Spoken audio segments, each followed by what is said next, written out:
before she became the timekeeper? Whoa. So Vertin wasn't born a timekeeper. She didn't tell you that? Wait, no one is born a timekeeper. It's not an inherited title.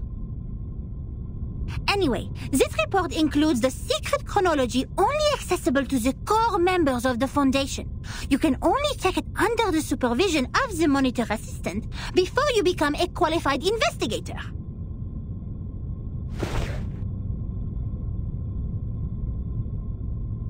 No matter what the reason is, it shouldn't have been shoved in this dusty room like rubbish. To evaluate its authenticity and risk, the genius Mathilda Boiniche will fulfill her duty as the monitor assistant and carry out a thorough inspection of this report. If you agree to this resolution, please nod, Assistant Sotheby.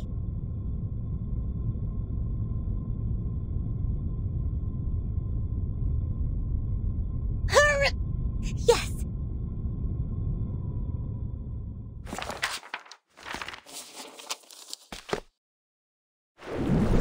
That was 1985. A gloomy, miserable night compared to that peaceful morning in 1996, when we were only bothered by confusion. We didn't expect time to be reversed again, nor did we understand the consequence. Even now, I still remember Paulina's desperate cry. One of her hens was already inside the safe area when she fell at the entrance to the headquarters, and that was the only part of her left to us the next second.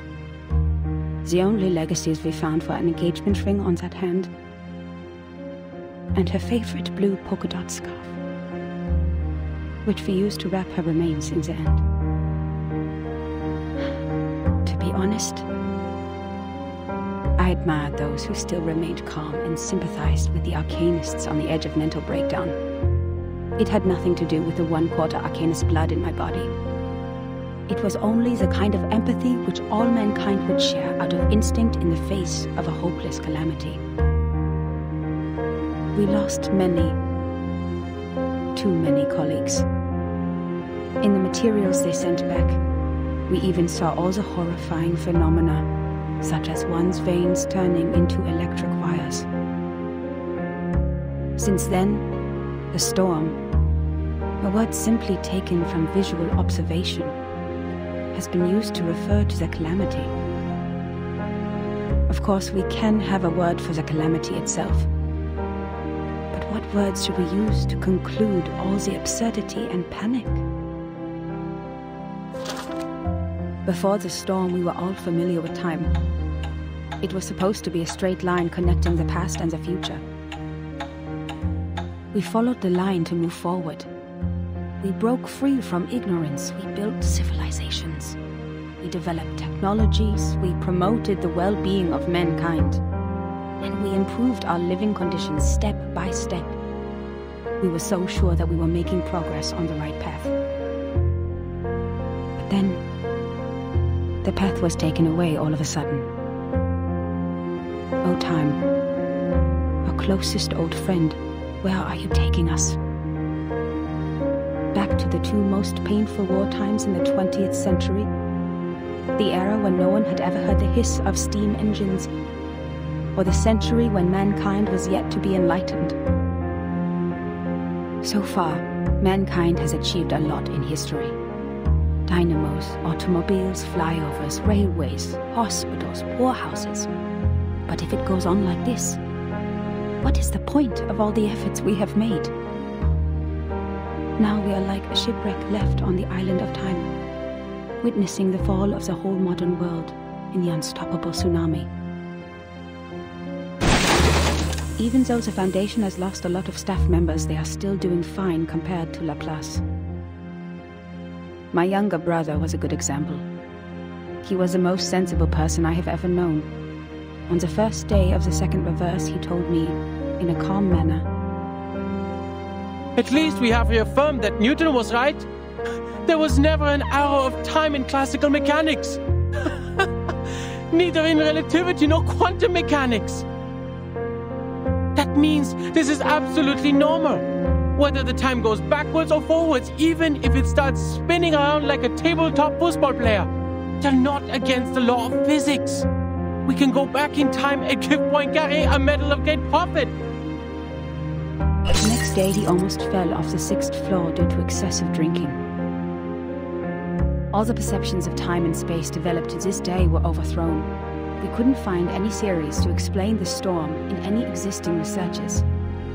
There could only be 2 reasons for this situation. Either we've been completely wrong all the time, or we've come to a brand new world. And this new world can never make sense in the way of science, or that of physics.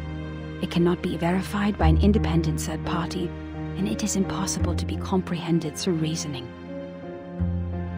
Is it true that we have been going the wrong way? Is it true that those once proven wrong by history, those arcanists who claim to possess gnosis, are actually on the right path? In fact, the one who put an end to the chaos was indeed not a human. This thing, I had no idea what it was. It claimed to be a machine which never stops working. It laughed at the limitations of our brains and the metaphysical mistakes we make ceaselessly. But it did solve the most urgent issue. A system was built to tackle storm-relevant emergencies after it took charge of Laplace. The first measure it adopted was contacting all the existing branches of the foundations at the time to confirm the scale of available manpower. Then it built observation stations all over the globe to find if there were any other regions immune to the storm.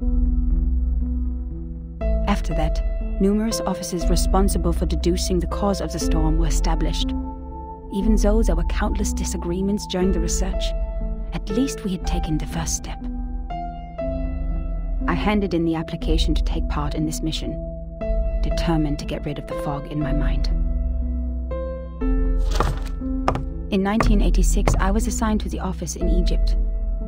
All my friends came to the dock to see me off, because we knew it could be the final goodbye. Even though we were equipped with the emergency communication devices issued by Laplace, we were still not clear when the storm would assault us, or where we could hide nearby. What really scared me was not the threat to my life, but the possibility of dying ignorant. Then I boarded the ship to Alexandria from Athens.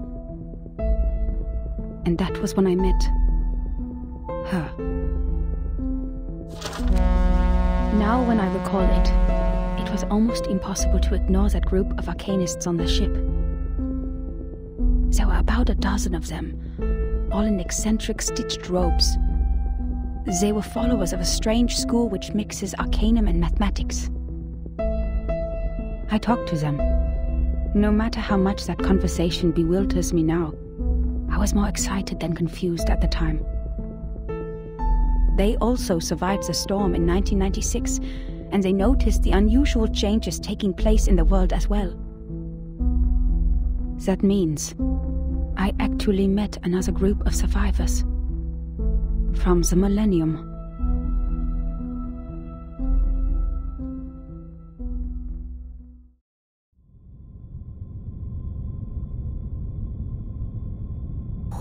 Wait! A school of arcanists who survived the storm?